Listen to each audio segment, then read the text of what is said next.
Take a second to honestly observe the following picture and tell me what this looks like to you. If you said a bunch of cardboard, construction paper, curtain rods, gold tape, and foil, you would be correct. If instead you said the National Aeronautics and Space Administration's highest technological achievement, incapable of being reproduced today, the Apollo 11 lunar lander, then you would also be correct.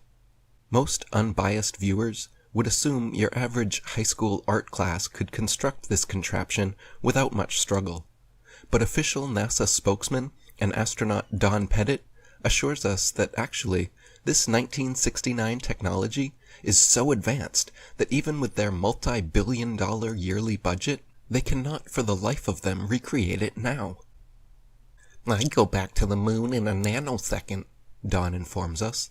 "But NASA destroyed that technology, and it's a painful process to build it back again." Firstly, why on earth would NASA destroy the original Apollo lunar landers? The historic first crafts that landed men on the moon? The supposed most incredible achievements of mankind, and they irreparably destroyed them so that they could not be replicated even after 50 years? Could it be because they didn't want future generations able to visit museums and see these laughable 1960s attempts at high-tech looking space vehicles? And what other 1960s technology is so advanced and expensive that it cannot be recreated easily and far better now than way back then? Let's take a closer look at this 1960s spaceship and see what else we can notice.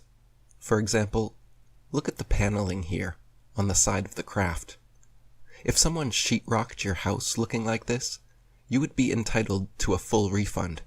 Yet, with supposedly the best engineers and scientists in the world on the job, this is the kind of craftsmanship NASA provides? Look at the flimsy, haphazard, and careless construction materials and methods used. Look at the buckling, warping, and indentations showing how thin the paneling is. What is this thing? A Twinkie? No, I'm sure it's some super important and necessary high-tech device. Here there are press stubs, and here also has press stubs. But here, and here, they must have run out, so they used gold foil instead.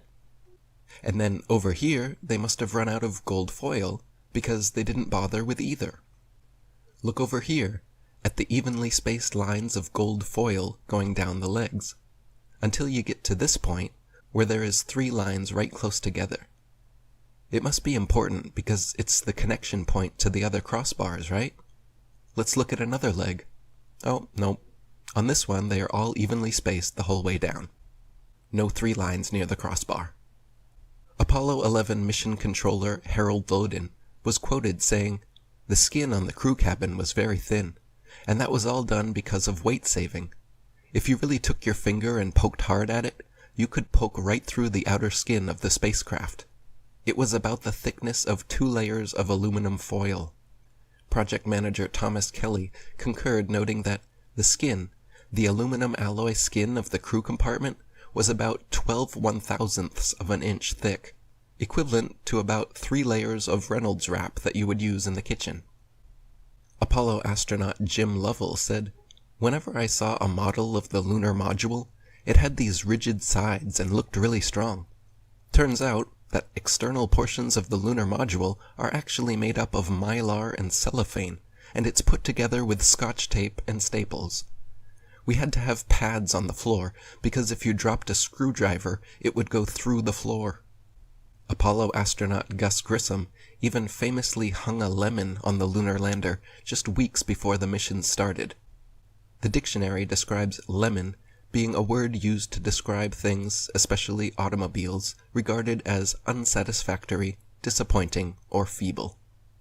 The lunar lander was never even once tested on Earth, landing here from any altitude before supposedly going and successfully landing on the moon. There, this pathetic cardboard and tinfoil construction allegedly fell from lunar orbit at 4,000 miles per hour, then used retro thrusters to slow it down and safely landed without a hitch on the lunar surface.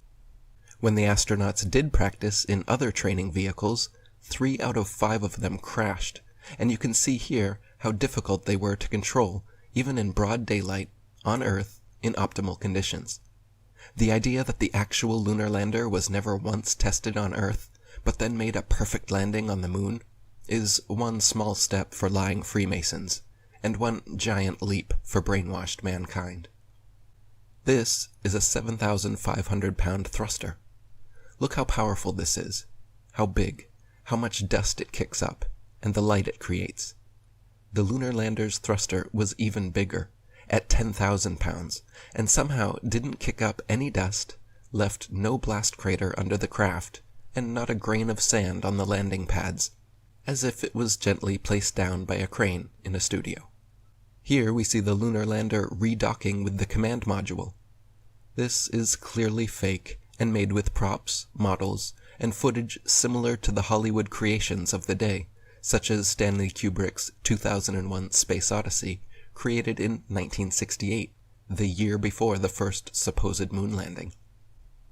Look at the jerky, unrealistic motions and lack of thrusters being used. The craft is just being turned like a Rubik's Cube somehow, all of this supposedly happening as they both orbit the moon at 4,000 miles per hour. Since many people can't believe this is genuine footage, let me assure you, this is actual, official NASA footage of the Apollo 11 redocking. And this is just the tip of the iceberg when it comes to moon landing hoax evidence. If you still believe man has actually walked on the moon, and rovers are rolling around on Mars, please do me, yourself, and the rest of humanity a favor and watch my following presentation, link in the description box, the NASA Moon and Mars Landing Hoaxes.